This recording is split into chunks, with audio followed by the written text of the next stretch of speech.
रियांस publication का योगा का book है, इकोनॉमिक्स चल रहा था। आज चलेंगे पार्ट नंबर 4 पढ़ेंगे। पार्ट नंबर 4 क्या है, हाँ यहाँ जानते हैं। भारतीय नियोजन के वास्तुकार कौन थे? भारतीय नियोजन के वास्तुकार जो था आपका पीसी मालनोबिस थे, प्रशांत चंद्र मालनोबिस, याद रखिएगा। भारतीय नियोजन के वास्तुकार पीसी मालनोबिस को कहा जाता है। भारत में दूसरी पंचवर्षीय योजना पीसी मालनोबिस मॉडल पर आधारित था। प्रशांत चंद्र मालनोबिस एक प्रसिद्ध भारतीय वैज्ञानिक एवं सांख्यिकीविद थे। इन्होंने भारतीय सांख्यिकी संस्थान 1961 की स्थापना किए थे। भारत सरकार उनके जन्म दिवस पर 29 जून को हर वर्ष सांख्यिकी दिवस के रूप में मनाते हैं। कितना, 29 जून को। राष्ट्रीय नियोजन समिति की स्थापना 1938 में पंडित जवाहरलाल नेहरू की अध्यक्षता में किया गया था। सर्वप्रथम रूस में 1928 में नियोजित अर्थव्यवस्था की शुरुआत हुई थी। आगे है कि उसकी पहचान करें जो रिजर्व बैंक का काम नहीं करता है। रिजर्व बैंक काम नहीं करता है। नगद आरक्षण का संरक्षण करवे करता है। जनता से प्राप्त जमा राशि ही नहीं करता है, क्योंकि इसमें कोई जनता खाता खोल ही नहीं सकता है जमा नहीं। आगे चलते हैं। आरबीआई जनताओं का बैंक नहीं है, बल्कि आरबीआई बैंकों का बैंक है। क्योंकि आरबीआई में आम जनता खाता नहीं खोल सकता है, इसलिए आरबीआई जनता को कोई ब्याज भी नहीं देता है। जनता से प्राप्त जमा पर ब्याज देना छोड़ करके बाकी विकल्प में से दिए सभी सही है। क्या है सभी सही, देख लेते हैं।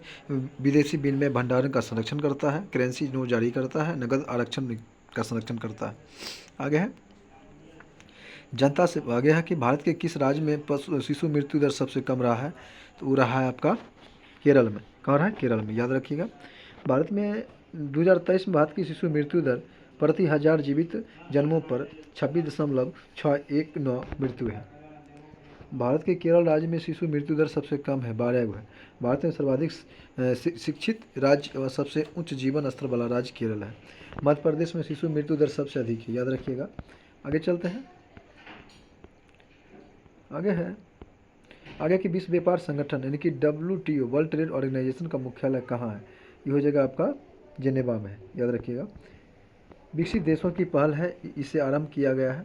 WTO विश्व व्यापार की सर्वोच्च संस्था है। GATT general agreement trade and tariff की स्थापना 4 जनवरी, कहीं कहीं पर 3 जनवरी रहता है, 4 जनवरी 1995 को WTO की स्थापना किया गया था।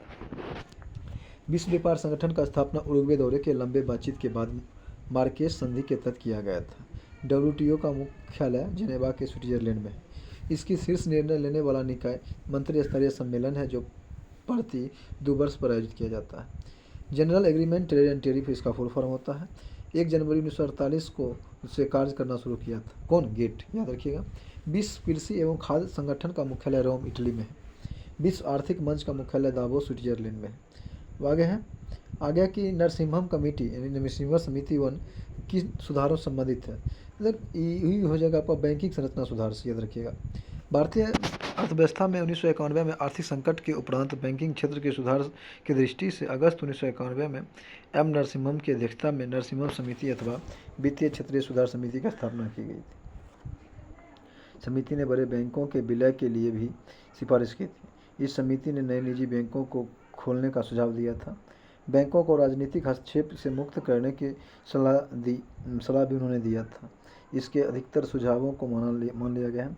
चलैया समिति का संबंध कर सुधार से। विवेक राय समिति का संबंध रेलवे सुधार से। इस समिति के सिफारिश पर रेल बजट को आम बजट के साथ मर्ज कर दिया गया। मल्होत्रा कमेटी का संबंध बीमा क्षेत्र से। तेंदुलकर समिति का संबंध गरीबी के निर्धारण से है। और सच्चर समिति का संबंध मुसलमानों के पिछड़ेपन से, याद रखिएगा। अब आगे चलते हैं 15 number, page number 15। Abid Hussain समिति का संबंध उद्योग से है। मीरा सेठ समिति का संबंध हथकरघा उद्योग से है।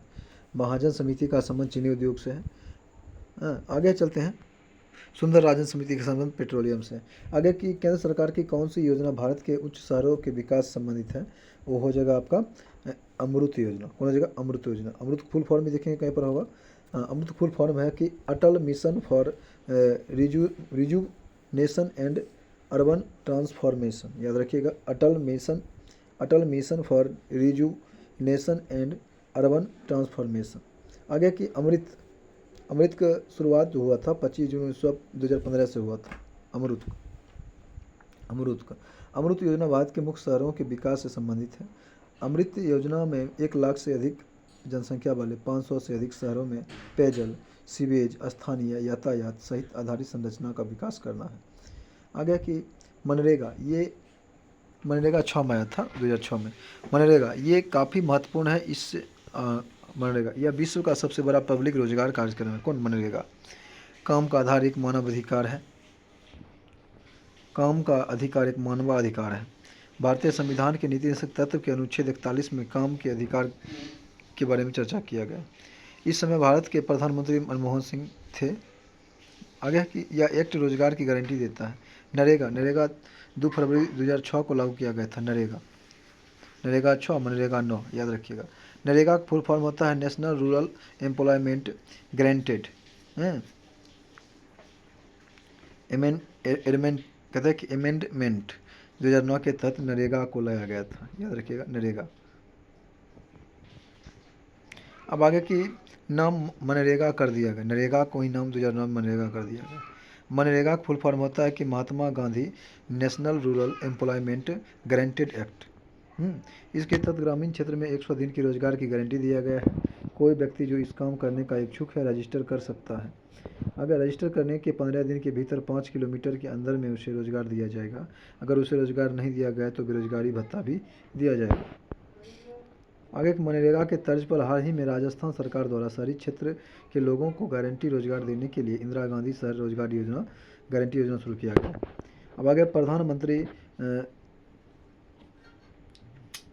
प्रधानमंत्री जो है ना स्वास्थ्य सुरक्षा योजना, प्रधानमंत्री स्वास्थ्य सुरक्षा योजना जानेंगे। PMSSY, प्रधानमंत्री स्वास्थ्य सुरक्षा योजना के बारे में जान लेते हैं क्या है।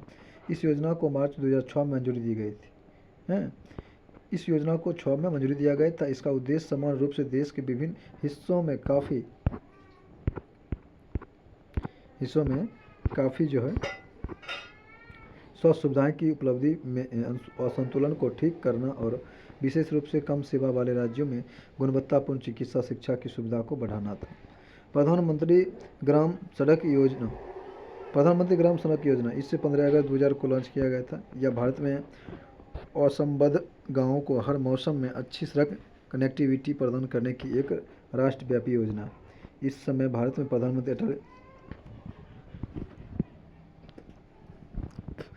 भारत के प्रधानमंत्री अटल बिहारी वाजपेयी थे। कौन समय?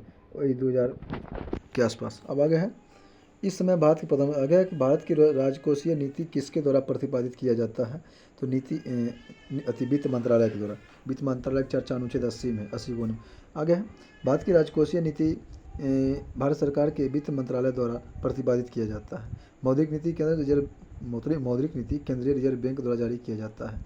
सेबी भारत में प्रतिभूति और वित्त का विनियामक बोर्ड होता है। जनसंख्या लाभांश किससे निर्धारित होता है? जनसंख्या लाभांश जो है ना किसी जनसंख्या की तरुण आयु संरचना से, नया आयु संरचना से। आगे जानते हैं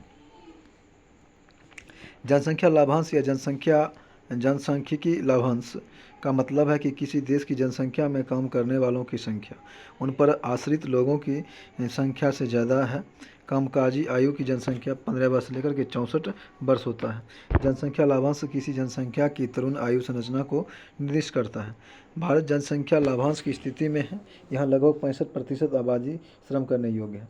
विश्व में सर्वाधिक मानव श्रम भारत में उपलब्ध है। भारत विश्व का सर्वाधिक जनसंख्या वाला देश भी है। अब आ गया कि CDB का फुल फॉर्म क्या होता है? CDB का फुल फॉर्म होता है कि small industries development bank of India. Small industries development bank of India, याद रखिएगा। अब आगे है CDB लघु उद्योग क्षेत्र के सर्वोच्च बैंक है। आगे है आगे की CDB की स्थापना 2 अप्रैल 1990 को किया गया था। CDB की स्थापना कब किया गया था? 2 अप्रैल 1990 किया गया था। CDB का मुख्यालय लखनऊ में है। भारत में सूक्ष्म लघु और मध्यम उद्यम वित्त कंपनियों के समग्र लाइसेंसिंग और विनियमन के लिए शीर्ष नियामक निकाय है। अब आगे है कि there is no such things as a free lunch पुस्तक किसने लिखा था? ये लिखे थे आपका मिल्टन फ्रीडमैन ने। कौन? मिल्टन फ्रीडमैन ने। कौन? There is no such things as a free lunch. आगे है मिल्टन फ्रीडमैन ने। ये अमेरिका के राष्ट्रपति रोनाल्ड रीगन और ब्रिटिश प्रधानमंत्री मार्गरेट थैचर के आर्थिक सलाहकार भी रहे हैं। हैं। There is no such things as a free lunch पुस्तक मिल्टन फ्रीडमैन ने के द्वारा लिखा गया था। इनको 1976 में ईस्वी में अर्थशास्त्री में नोबेल पुरस्कार प्रदान किया गया था। इन्होंने मैक्रो इकोनॉमिक्स सिद्धांतों के विश्लेषण में बहुत ही महत्वपूर्ण योगदान किया था। फ्रीडमैन अमेरिकी अर्थशास्त्री थे जिन्होंने खपत विश्लेषण, मौद्रिक इतिहास और सिद्धांत में स्थिरीकरण नीति की जटिलता पर अपना शोध किए थे। लिस्ट को जर्मनी के आर्थिक राष्ट्रवाद का पिता माना जाता है। हिटलर जर्मनी का तानाशाह था जिसमें द्वितीय विश्व युद्ध का शुरुआत हुआ था। इसकी आत्मकथा मीन कैंप हिटलर का। अब आगे वस्तु संयोग स्थापना आगे है वस्तु संयोग स्थानापना का क्या है, उदाहरण क्या है? यह उदाहरण है पेन और स्याही। वस्तु संयोग स्थानापन्ना वह अवस्था है जिससे एक वस्तु का दूसरे वस्तु के बिना कोई उपयोग नहीं हो सकता है। जैसे पेन और स्याही, पेट्रोल और गाड़ी संयोग अस्थायी का उदाहरण है। वस्तु प्रतिस्थापन में एक वस्तु दूसरी वस्तु के पूरक होते हैं, अर्थात एक के बदले दूसरे का उपयोग किया जाता है। उदाहरण के लिए चाय के बदले कॉफ़ी का सेवन या प्रयोग करना। 2011 की जनगणना के अनुसार सर्वाधिक जनसंख्या किस राज्य की है? तो हो जाएगा आपका उत्तर प्रदेश। आगे है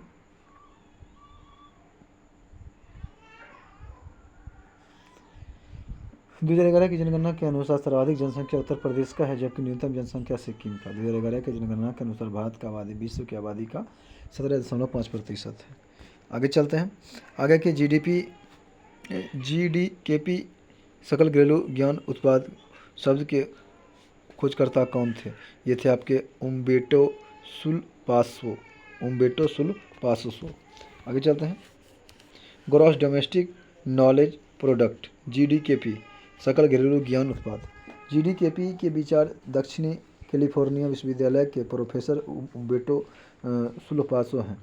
GDKP आधारित अर्थव्यवस्था को 4 बुनियादी स्तंभों के माध्यम से किसी राष्ट्र के विकास और भविष्य की माप की जाती है। नॉलेज आइटम्स कहता है कि country knowledge producing matrix, country knowledge user matrix, cost of learning. किसी देश के भुगतान संतुलन में शामिल है। क्या शामिल है? आपका शामिल है वस्तुओं और सेवाओं का व्यापार, पूंजी प्राप्तियां और भुगतान। आगे की बैलेंस फॉर पेमेंट BOP भुगतान संतुलन एक विशिष्ट अवधि में किसी देश और शेष विश्व के सभी वित्तीय लेन देन का रिकॉर्ड है। कहता है कि BOP को अंतर्राष्ट्रीय भुगतान संतुलन के रूप में भी जाना जाता है। किसी देश के भुगतान संतुलन में वस्तुओं और सेवाओं का व्यापार तथा पूंजीगत प्राप्तियां और भुगतान शामिल होता है। BOP किसी देश में आने वाले धन और विशेष विश्व में जाने वाले धन के बीच का अंतर होता है। भुगतान संतुलन खाता 2 प्रकार के होते हैं, चालू खाता और पूंजी खाता। चालू खाता में दृश्य और अदृश्य आयात निर्यात से संबंधित है। आगे चलते हैं। भुगतान और प्राप्तियों का लेखा होता है। पूंजी खाता में पूंजीगत यानी कि वित्तीय भुगतान और प्राप्तियों को लेन देन होता है। कौन सा थर्मल पावर प्लांट बिहार में स्थित नहीं है? मुजफ्फरपुर है, बरौनी, कहलगांव, औरैया। हमको लग रहा है कि औरैया नहीं होगा, औरैया हो जाएगा आपका उत्तर प्रदेश में, शेष सभी बिहार में है। आगे की थर्मल कहता है कि Kanti thermal power station Muzaffarpur में है, बरौनी बेगूसराय में है। आगे की कहलगांव भागलपुर जिले में है। कहता है कि बाढ़ सुपर थर्मल पावर स्टेशन बाढ़ पटना में है। बरौनी तेल शोधक कारखाना के लिए प्रसिद्ध है। आगे चलते हैं। बिहार आगे है सेबी का मुख्यालय कहाँ है? सेबी का मुख्यालय मुंबई में। आगे चलते हैं। सेबी की फुल फॉर्म होता है secretary exchange board of India. भारतीय प्रतिभूति और विनिमय बोर्ड। सेबी भारत में प्रतिभूतियों और कमोडिटी बाजार के लिए नियामक संस्थान है। 12 अप्रैल 1988 को एक कार्यकारी निकाय के रूप में स्थापित किया गया था और 30 जनवरी 1992 को सेबी अधिनियम 1992 के माध्यम से इसे संवैधानिक शक्ति दी गई। इसका मुख्यालय मुंबई में। भारत में पहली आर्थिक जनगणना कब की गई थी? ये किया गया था आपको 1977 में।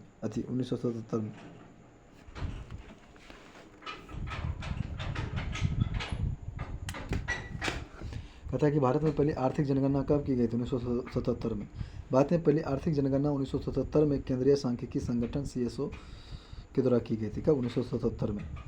भारत में अब तक 7 बार आर्थिक जनगणना आयोजित किया जा चुका है, 1977 से लेकर के 2019 तक। 1977, 1980, 1998, 1977, 1980, 1990, 1998, 2005, 2013, 2019, याद रखिएगा। 77, 1977, 1980, 1990, 1998, 1998 के बाद होगा 2005, 2013, 2019। भारत में पहली बार जनगणना 1872 में शुरू हुआ था। भारत में पहली बार नियमित जनगणना 81 में शुरू हुआ था, लॉर्ड मियो के समय। लॉर्ड मियो के समय हुआ था 72 में, रिपन के समय का डिसीजन लगता है। भारत में प्रथम जातीय जनगणना 1931 में किया गया था। आगे चलते हैं। आगे है 2011 की जनसंख्या के अनुसार भारत में वह राज्य जहां न्यूनतम जनसंख्या ये हो गया था। कहाँ न्यूनतम जनसंख्या है? आपको हो जाएगा अरुणाचल प्रदेश में, ऑप्शन के अनुसार। जनसंख्या कथा की 2011 की जनगणना के अनुसार भारत में वह राज्य जहां न्यूनतम जनसंख्या घनत्व दर्ज किया गया है वह है आपका अरुणाचल प्रदेश, लेकिन अभी सिक्किम। आगे की 2011 की जनगणना के अनुसार भारत में अरुणाचल प्रदेश राज्य में न्यूनतम जनसंख्या घनत्व दर्ज किया गया है 17 व्यक्ति प्रति वर्ग किलोमीटर। राज्यों में सर्वाधिक जनसंख्या घनत्व बिहार का है 1106 व्यक्ति पर किलोमीटर। भारत का जनसंख्या घनत्व 382 व्यक्ति पर किलोमीटर है। जेम्स टोबिन के द्वारा पहली बार सुझाया गया कि टोबिन टैक्स किस लेन देन पर लगाया जाता है? तो टोबिन टैक्स जो होता है ना आपका करेंसी के लेन देन पर लगाया जाता है। आगे चलते हैं। टोबिन कर को मूल रूप से एक मुद्रा के दूसरे मुद्रा में परिवर्तित कर के रूप में परिभाषित किया गया था। इसका सुझाव जेम्स टोबिन ने दिया था, जिन्होंने आर्थिक विज्ञान में नोबेल मेमोरियल पुरस्कार जीता। विदेशी विनिमय दर में तीव्र उतार चढ़ाव पर अंकुश लगाने हेतु इस कर का प्रस्ताव लाया गया था। आगे जेम्स टोबिन ने विदेशी मुद्रा बाजार में समस्त लेन देन पर कर लगाने का सुझाव दिया था। अब कौन सा प्रत्यक्ष कर का उदाहरण नहीं है? तो जान लीजिए वस्तु एवं सेवा कर प्रत्यक्ष कर का उदाहरण नहीं है। किसी सरकार, व्यक्ति या विधि संस्था से वस्तु आदि पर अधिभार या धन लिया जाता है तो उसे कर या टैक्स कहते हैं। कर दो प्रकार के होते हैं, प्रत्यक्ष और अप्रत्यक्ष, डायरेक्ट टैक्स तथा इनडायरेक्ट टैक्स, याद रखिएगा। प्रत्यक्ष कर क्या है? यह वह कर है जो किसी व्यक्ति पर लगाया जाता है, अंतिम रूप से भुगतान उसी को करना पड़ता है, जैसे कि आयकर, निगम कर, उपहार कर, संपत्ति कर, ये सब हो गया प्रत्यक्ष कर। कौन कौन? आय, निगम, उपहार, संपत्ति, ये सब प्रत्यक्ष कर है। और प्रत्यक्ष कर वह कर है जो लगाया जाता है, यह कर जो लगाया जाता है किसी और अंतिम रूप से भुगतान पर। आगे चलते हैं। उपभोक्ता को प्राप्त करना पड़ता है, जैसे कि सेवा कर, बिक्री कर, मनोरंजन कर, उत्पाद शुल्क, सीमा शुल्क, ये सब हो गया अप्रत्यक्ष कर। कौन? सेवा, सीमा, उत्पाद, बिक्री, ये सब। अब आगे वर्तमान में भारत में सभी अप्रत्यक्ष करों को एक सिंगल कर में बदल दिया गया है, जिसे जीएसटी नाम दिया गया है। किसको? अप्रत्यक्ष करों को। जीएसटी का फुल फॉर्म होता है गुड एंड सर्विस टैक्स, वस्तु सेवा कर।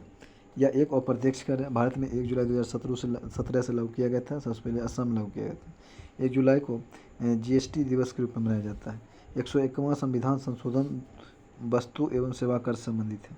1954 में फ्रांस में जीएसटी लागू करने वाला दुनिया का पहला देश बन गया था। भारत में असम। आगे के शिक्षित व्यक्तियों का विकासशील देशों में विकसित देशों की ओर पलायन कहलाता है। क्या कहलाता है? प्रतिभा पलायन, याद रखिएगा।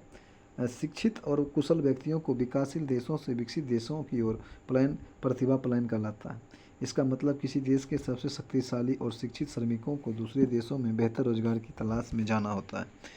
भारत में एक बच्चा भारत में एक बच्चा आईआईटी से पढ़ता है और एवं अमेरिका में काम करने के लिए चला जाता है, तो वह अमेरिका के विकास के लिए काम कर रहा होता है, जबकि उसकी मातृ देश भारत को उससे कुछ फायदा नहीं होता है।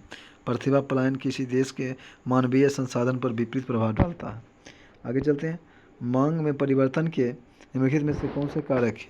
मांग में परिवर्तन के जौन उपभोक्ता की आय में परिवर्तन है, संबंधित वस्तुओं की कीमतों में परिवर्तन है, जनसंख्या वृद्धि, सभी है।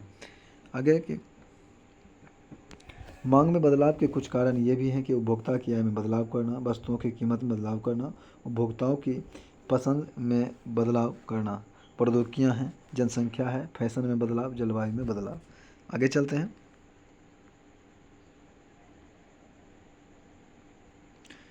आगे कि भारत की आर्थिक राजनीति किससे कहा जाता है?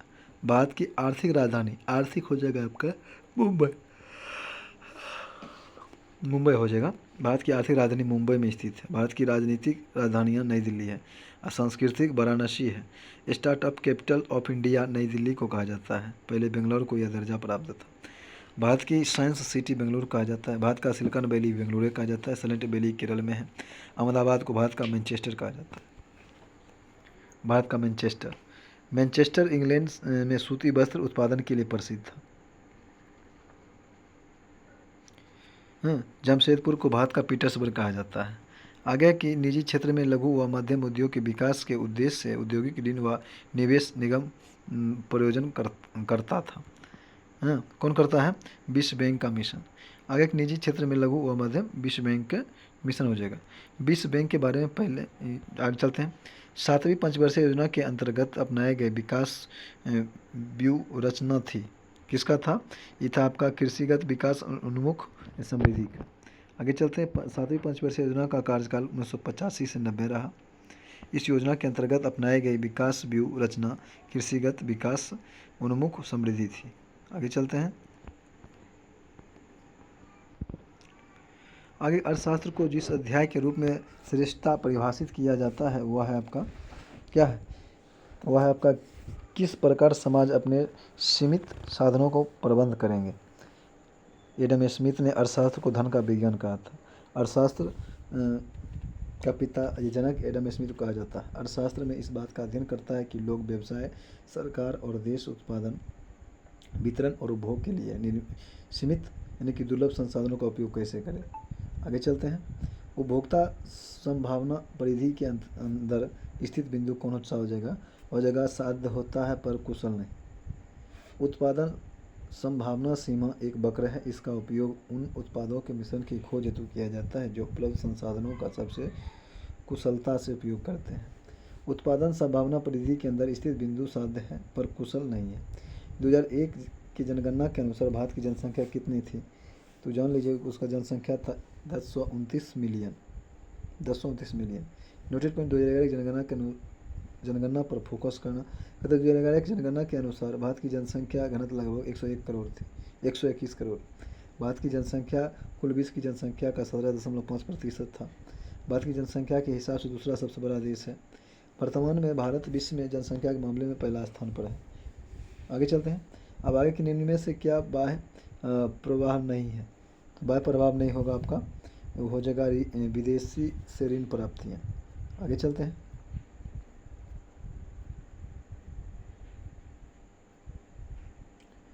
बाह्य प्रभाव के बारे में जानेंगे। इसका अर्थ है कि माध्यम से पूंजी भारत से बाहर जाएगा, जैसे कि विदेशों में कंपनियों के शेयरों या परिसंपत्तियों का खरीदना, ऋणों का भुगतान। कथा कि अंत प्रवाह क्या है? अंत प्रवाह इसका अर्थ होता है कि किसी माध्यम से पूंजी बाहर से भारत आएगा। पूंजी अंतः प्रवाह का उदाहरण है। विदेशी में से ऋण प्राप्त भारत में प्रत्यक्ष विदेशी निवेश है। भारत में निर्यात प्रोत्साहन हेतु तो 31 मार्च 2000 ईस्वी को घोषित योजना था। कौन सा योजना था? विशेष आर्थिक क्षेत्र। आगे कि भारत में निर्यात प्रोत्साहन हेतु 31 मार्च 2000 ईस्वी को घोषित योजना विशेष आर्थिक क्षेत्र था। विशेष आर्थिक क्षेत्र की घोषणा 2000 में किया गया था। विशेष आर्थिक क्षेत्र अधिनियम 2005 लाया गया। विशेष आर्थिक क्षेत्र यानी कि सेज यानी कि स्पेशल इकोनॉमिक जोन किसी देश की सीमाओं के भीतर या एक विशिष्ट क्षेत्र होता है जिसमें देश के बाकी हिस्सों की तुलना में अलग व्यापार और व्यवसाय कानून होता है। सेज को आर्थिक विकास को प्रोत्साहित करने के लिए डिजाइन किया गया है। इस क्षेत्र में अधिक अनुकूल आर्थिक नियम होते हैं, जैसे कर प्रोत्साहन और कम टैरिफ इत्यादि लगाना। आगे कि इस क्षेत्र में बिजली, पानी, सड़क, परिवहन, भंडारण, मनोरंजन और शिक्षा के लिए विश्व स्तरीय बुनियादी ढांचा को भी उपलब्ध होता है। निवेश कहता है कि नियत निवेश प्राप्त करने हेतु सकल निवेश में से क्या घटाया जाता है? मूल्यह्रास को घटाते हैं। मूल्यह्रास समय के किसी संपत्ति होने वाली कमी को कहते हैं। जैसे समय के साथ आपके पास मौजूद मोबाइल का कीमत घटना, पंखे का मूल्य वृद्धि। समय के साथ जब किसी वस्तु के मूल्य में क्या होती है? वृद्धि होता है तो उसे मूल्य वृद्धि कहते हैं। जैसे जमीन का कीमत। कहता है कि एप्रिसिएशन और डिफ्रेसिएशन बाजार में अपने आप होता है। अब आगे अवमूल्यन क्या है? अवमूल्यन किसी देश द्वारा मुद्रा की विनिमय दर या अन्य देशों की मुद्राओं से कम कर दिया जाए, इस अवमूल्यन कहलाता है। यह एक मौद्रिक नीति उपकरण है जिसमें किसी देश की मुद्रा का मूल्य किसी अन्य मुद्रा या मानक के सापेक्ष कम कर दिया जाता है। यह कर द्वारा जानबूझकर किया जाता है। अवमूल्यन का उद्देश्य निर्यात को बढ़ावा देना है। भारत में मुद्रा का मूल्यन अब तक 3 बार किया जा चुका है। 20 सितंबर 1949 को, फिर 1966 को, फिर 1991 को। यानी कि 20 सितंबर 1949 को, 6 जून 1966 को और तीसरा का 21 जून 1991 किया गया था। आगे चलते हैं। चक्राकार प्रवाह के आरेख के अनुसार उत्पादन के कारकों के बाजार में क्या होता है? परिवार खरीदार होते हैं और वह फर्म विक्रेता होते हैं। आगे चलते हैं। परिवार खरीदार होते हैं, फर्म विक्रेता होते हैं। आय का एक चक्रीय प्रवाह एक आर्थिक मंडल है जो दर्शाता है कि किसी अर्थव्यवस्था में पैसा, सामान और सेवा विभिन्न क्षेत्रों के बीच कैसे चलती है। उत्पादन इकाइयाँ और परिवार के बीच आय के पूर्ण वितरण को दर्शाता है। आरेख के अनुसार उत्पादन के कारकों के बाजार में परिवार खरीदार होते हैं एवं फर्म विक्रेता होते हैं। आय के चक्रीय प्रवाह में निम्नलिखित शामिल होते हैं। घरेलू क्षेत्र, घरेलू क्षेत्र में हो जाएगा आपका यह क्षेत्र वस्तुओं और सेवाओं के व्यक्तिगत उपभोग के लिए खरीदा जाता है। उत्पाद क्षेत्र, उत्पादक फर्म और प्रतिष्ठान इस श्रेणी में आते हैं। उत्पादन के कारक भूमि, श्रम, पूंजी और उद्योग है। सरकारी क्षेत्र, यह अर्थव्यवस्था का तीसरा क्षेत्र है जो राजस्व अर्जित करता है। बाहरी क्षेत्र, यह विदेशी क्षेत्र है जो सरकार को वस्तुओं और सेवाओं के निर्यात के लिए धन प्राप्त करता है। व्यापार एवं प्रशुल्क पर समझौता कहाँ होता है? ये होता है आपका जेनेवा में। आगे चलते हैं।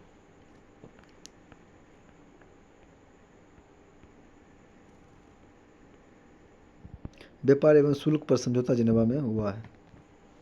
अब आगे की लोचपूर्ण मांग की स्थिति में कीमत में वृद्धि होने पर क्या होता है? होने पर कुल आगम घट जाएगा। मांग के नियम यानी कि लॉ ऑफ डिमांड के अनुसार कीमत और आपूर्ति में गहरा संबंध है। यदि वस्तु की मांग अधिक होता है तो आपूर्ति कम करने पर कीमत बढ़ जाती है। लोचपूर्ण वस्तुओं की मांग कम हो तो आपूर्ति अधिक हो तो कीमत घट जाएगा। लोचपूर्ण वस्तुओं की मांग कीमत के उतार चढ़ाव बहुत प्रभावी होता है। मांग का नियम लोचदार वस्तुओं पर प्राय लागू नहीं होता है। ज़रूरत के बीच लोचदार होती है जैसे दवाई, रोज़मर्रा के जीवन, अय्याशी वाले वस्तुओं लोचदार होती है जैसे कि फैशन की वस्तुओं, शराब, मोबाइल, फ्रिज आदि। अब आगे की भिलाई, दुर्गापुर एवं राउरकेला इस्पात संयंत्र के निर्माण किस पंचवर्षीय योजना में किया गया था? दूसरा काम। आगे चलते हैं। लौह इस्पात कारखाना की स्थापना 1955 में सोवियत संघ के सहयोग से किया गया था। 1959 में प्रारंभ हुआ था। भिलाई छत्तीसगढ़ में है। राउरकेला इस्पात की स्थापना 1959 में किया गया था जर्मनी के सहयोग से, वो उड़ीसा में है। दुर्गापुर पश्चिम बंगाल में पड़ता है, ब्रिटेन के सहयोग से किया गया था। यह तीनों इस्पात कारखाना स्थापना द्वितीय पंचवर्षीय योजना 56 से 61 के बीच किया गया था। बोकारो स्टील कंपनी की स्थापना 1964 में रूस के सहयोग से किया गया था, बोकारो झारखंड में। बोकारो स्टील प्लांट की स्थापना तृतीय पंचवर्षीय योजना 1961 से 66 में दौरान किया गया था। बोकारो को स्टील सिटी के नाम से भी जाना जाता है। आगे चलते हैं। आगे है किस वर्ष में केंद्र सरकार ने रेल बजट को आम बजट के साथ मिला लिया था? तो मिलाया था 1917 में कि 1917 में। एक वर्ष कमेटी के सिफारिश पर वर्ष 2024-25 में रेल बजट को आम बजट से अलग पेश किया गया था। अंतिम बार 2016 में तत्कालीन रेल मंत्री सुरेश प्रभु ने रेल बजट को साधारण बजट से अलग कर पेश किया। वर्ष 2017 में केंद्र सरकार ने रेल बजट को आम बजट के साथ मिला लिया। अब आगे कि सरकार द्वारा अवरोधी अथवा प्रतिबंधों को हटाना क्या कहलाता है? उदारीकरण। एलपीजी का मतलब है उदारीकरण, निजीकरण और वैश्वीकरण है। LPG standard for liberalisation, privation and globalisation. आगे चलते हैं। भारत में नई आर्थिक नीति 1991 में लाया गया था। उस समय प्रधानमंत्री पीवी नरसिम्हा राव थे जबकि वित्त मंत्री मनमोहन सिंह थे। अब आगे की उदारीकरण के बारे में जानेंगे डिटेल्स। उदारीकरण अर्थव्यवस्था के उदाहरण का अर्थ है कि सरकार लगाए गए प्रत्यक्ष या अप्रत्यक्ष नियंत्रण को मुक्त करती है। निजीकरण सरकार के स्वामित्व वाले उद्यम के महत्व या संचालन में निजी क्षेत्र को शामिल करने की सामान्य प्रक्रिया है। वैश्वीकरण या विश्व अर्थव्यवस्था के बढ़ते खुलेपन, बढ़ती आर्थिक परस्पर निर्भरता और गहरे आर्थिक एकीकरण से जुड़ी एक प्रक्रिया है। रिवर्स रेपो रेट संबंधित है, वो जगह आपका रिवर्स रेपो रेट हो जाएगा आपका तरलता घटाती है। रिवर्स रेपो दर यह वह दर होता है जिस पर किसी देश केंद्रीय बैंक को देश के भीतर वाणिज्यिक बैंकों से पैसा उधार लेता है। आगे चलते हैं।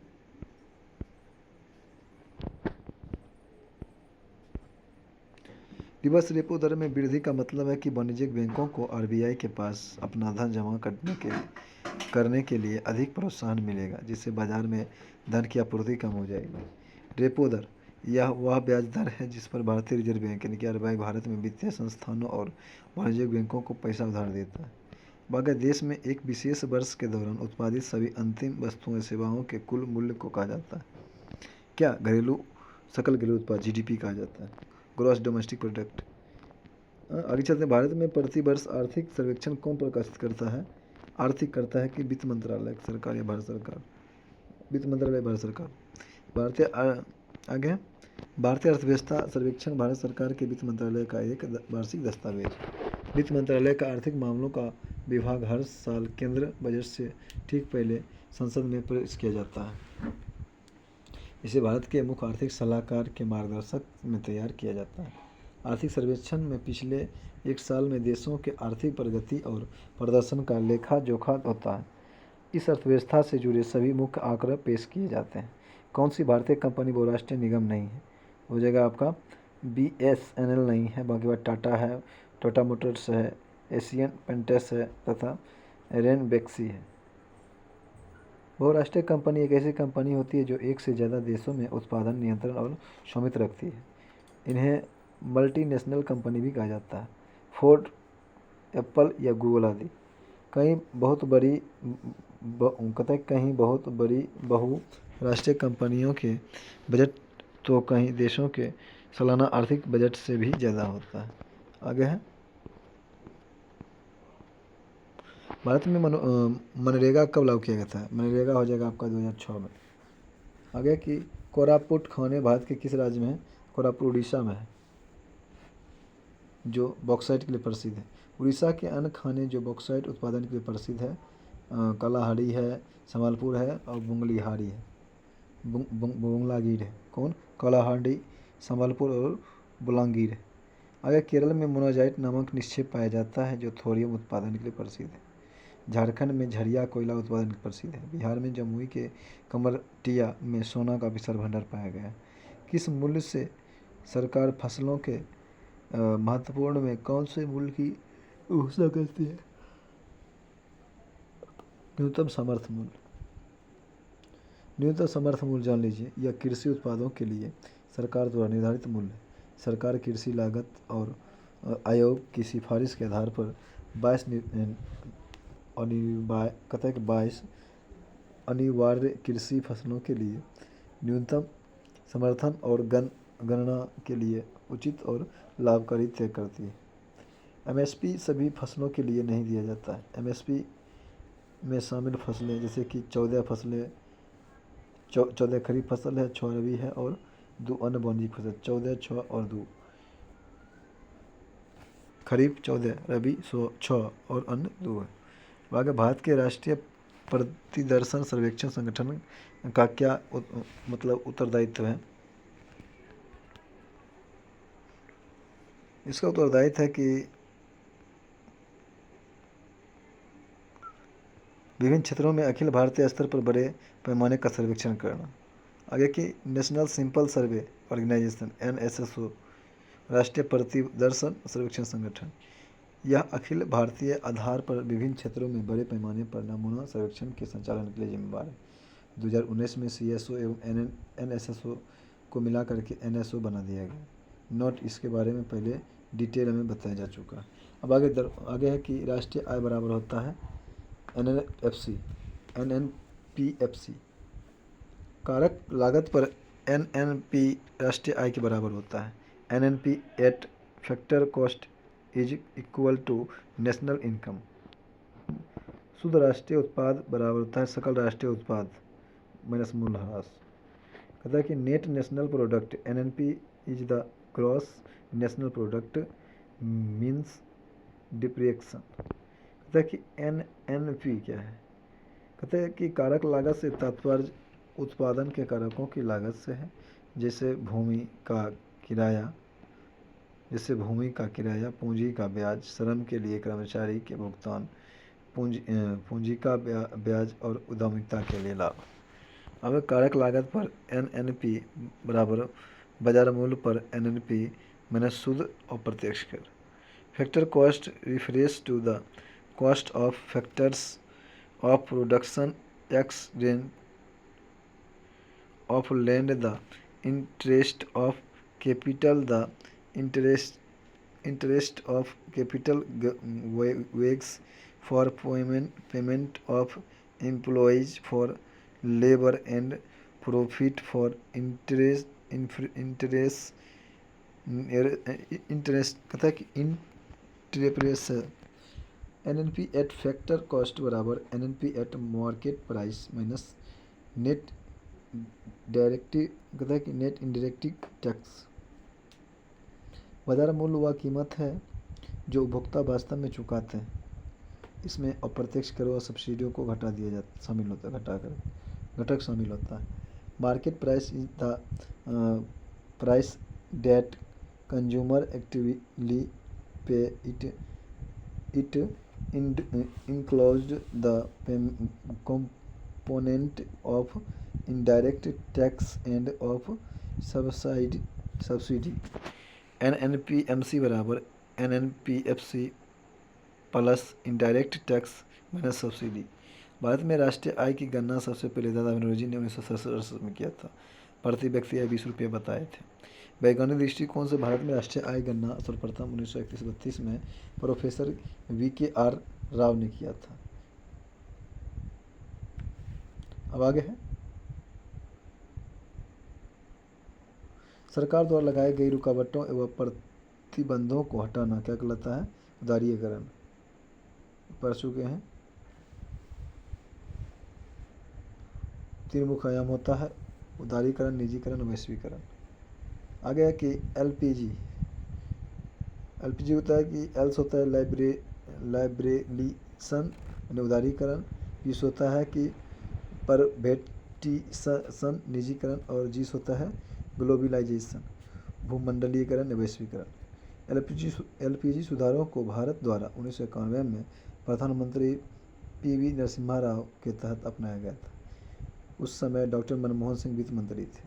LPG सुधारों के विचार के पीछे मुख्य व्यक्ति मनमोहन सिंह थे। कहता है कि मनमोहन सिंह को भारत में आर्थिक उदारीकरण का जनक कहा जाता है। LPG फ्रॉम भारत में नई आर्थिक नीति। आगे है, आगे कि भारत के राज्य अथवा केंद्र शासित प्रदेश जो जनगणना 2011 में साक्षरता दर में तीसरा सर्वाधिक मान रखता है वह है आपका मिजोरम।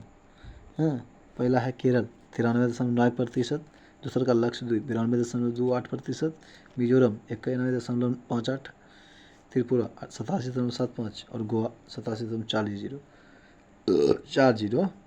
आगे है 2011 की जनगणना के अनुसार न्यूनतम साक्षरता बढ़ते क्रम।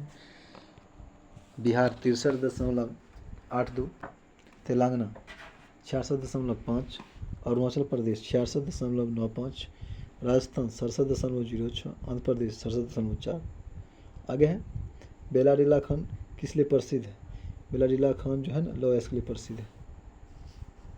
पड़ता है आपका कर्नाटक में पड़ता है कि छत्तीसगढ़ में, देख लेंगे। बेलाडीला लोहे उत्पादन के प्रसिद्ध बेलाडीला छत्तीसगढ़ में है। एक पहाड़ी श्रृंखला है जो बहुत उच्च श्रेणी के हेमेटाइट के लिए प्रसिद्ध है। हेमेटाइट लोहा का अयस्क है। उड़ीसा भारत का सबसे बड़ा बॉक्साइट उत्पादन राज्य है। कोरापुट खंड उड़ीसा में है जो बॉक्साइट के उत्पादन के लिए प्रसिद्ध है। सभी कोयला उत्पादन राज्यों में छत्तीसगढ़ कोयला का सबसे बड़ा उत्पादक है। इसके बाद झारखंड, उड़ीसा। झारखंड का झरिया खंड कोयला उत्पादन के लिए प्रसिद्ध है। भारत में सर्वप्रथम कोयला का खोज पश्चिम बंगाल के रानीगंज में किया गया था। आगे की औद्योगिक कहता है कि आंध्र प्रदेश अबरक का सबसे बड़ा उत्पादक है। आंध्र प्रदेश का लखनऊ जिला अपने अबरक उत्पादन के लिए प्रसिद्ध है। झारखंड का जादूगोरा यूरेनियम उत्पादन के लिए प्रसिद्ध है। राजस्थान का खेतरी तांबा के लिए प्रसिद्ध है। मध्य प्रदेश का पन्ना हीरा के लिए प्रसिद्ध उत्पादन के लिए। कर्नाटक का कोलार खान से भारत में सर्वाधिक सोना का उत्पादन होता है। बिहार के जमुई के करम करमतिया खान में भारत का सबसे बड़ा स्वर्ण भंडार होने का अनुमान है। आगे किस संस्था को आरबीआई विनियमन नहीं करता है? वो नहीं करता है आपका उपकरण व निवेश संबंधी संस्था। आगे की आवास एवं वित्त बैंक गैर बैंकिंग वित्तीय कंपनियां इन दोनों को भारतीय रिजर्व बैंक के विनिमय करता है। आगे है 2011 में भारत में किस केंद्र शासित प्रदेश में लिंगानुपात न्यूनतम रहा था? वो रहता है आपका दमन और द्वीप।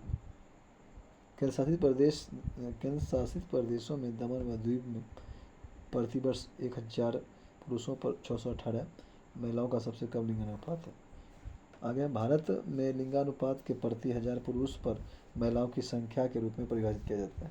प्रति 1000 पुरुष पर महिला की संख्या। आगे चलते हैं।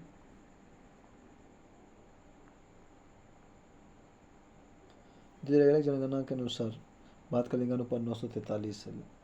भारत में बाल लिंगानुपात 0 से 6 वर्ष के लिए हो जाएगा 914 है। कहीं कहीं पर जो है ना 18 ये देने हैं। चलिए आगे की केरल के सबसे अधिक लिंगानुपात 1084 है। हाँ, सबसे अधिक बाल लिंगानुपात वाला राज्य मिजोरम में 971 में दर्ज किया गया था। 971 दर्ज किया गया था। राज्यों में हरियाणा में सबसे कम बाल लिंगानुपात दर्ज किया गया है 823। केंद्र शासित प्रदेश में सबसे कम लिंगानुपात दमन और द्वीप का है 418। पूर्ति के नियम के अनुसार एक वस्तु की कीमत एवं उसकी पूर्ति मात्रा में संबंध होता है धनात्मक। आगे चलते हैं।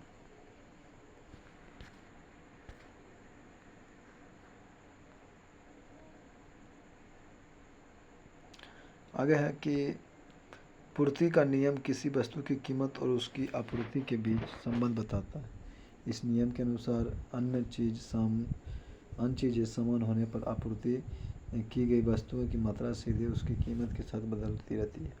इसलिए कीमत और आपूर्ति के बीच संबंध सकारात्मक होता है। कच्चा माल सम्मिलित किया जाता है क्रियाशील पूंजी में। कच्चा माल पूंजी में तात्पर्य उत्पादन के दौरान कच्चा माल की विविधता और साथ में पैसे से। स्थिर पूंजी एक व्यवसाय है जिनमें कुल पूंजी का हिस्सा है जो व्यवसाय में लगभग अस्थायी रूप से रहता है। मानव पूंजी श्रम की क्षमताओं और गुणों का आर्थिक मूल्य है जो उत्पादकता को प्रभावित करता है। शिक्षण और प्रशिक्षण के जरिए मानव संसाधन को मानव पूंजी में बदला जाता है। भौतिकी पूंजी कंपनी की गैर मानवीय संपत्ति को संदर्भित करती है जो उत्पादन की क्रिया से मदद करती है। प्राकृतिक संसाधन जिनका उपयोग मनुष्य अपने भोजन और विकास के लिए करता है प्राकृतिक संसाधन कहता है कि भौतिक जैसे कि भूमि, जल, मृदा एवं खनिज, वायु और जैविक जैसे वनस्पतियाँ, वन्यजीव एवं जलीय जीव, मत्स्यिकी दोनों शामिल है। उत्पादन की लागत यानी कि फैक्टर ऑफ प्रोडक्शन।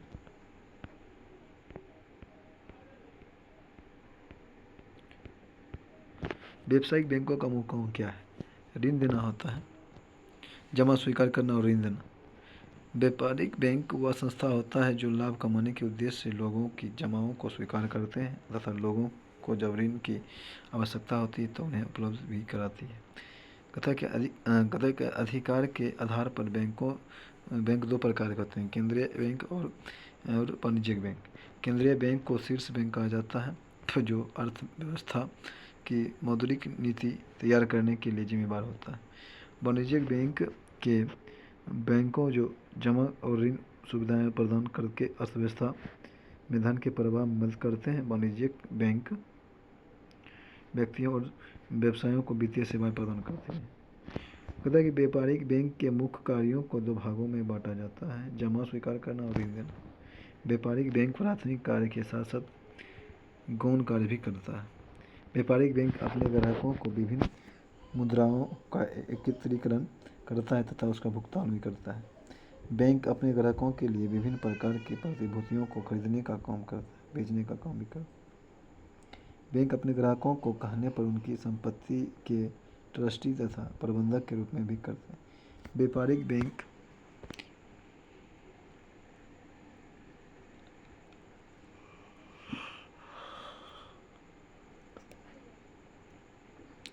व्यापारिक बैंक अपने ग्राहकों को लॉकर की सुविधाएं भी प्रदान करती है। बैंक अपने ग्राहकों को व्यापारिक सूचनाएं तथा आंकड़े एकत्रित करके वित्तीय मामलों में सलाह दी जाती है। अब आगे की 1991 में भारत में आर्थिक सुधारों को अपनाने का मुख्य तत्कालिक कारक क्या था? वो था आपका भुगतान संतुलन का संकट। 1991 में नई आर्थिक नीति को लागू करने के मुख्य कारक भुगतान संतुलन का निरंतर नकारात्मक होना था। किसी विशेष अवधि के लिए एक चौथाई या एक वर्ष में देश में आने वाले सभी धन और विश्व में धन के बहिर्वाह के बीच का अंतर को BOP यानी कि बैलेंस ऑफ पेमेंट कहा जाता है। आगे बस आज यहीं तक 24 पेज।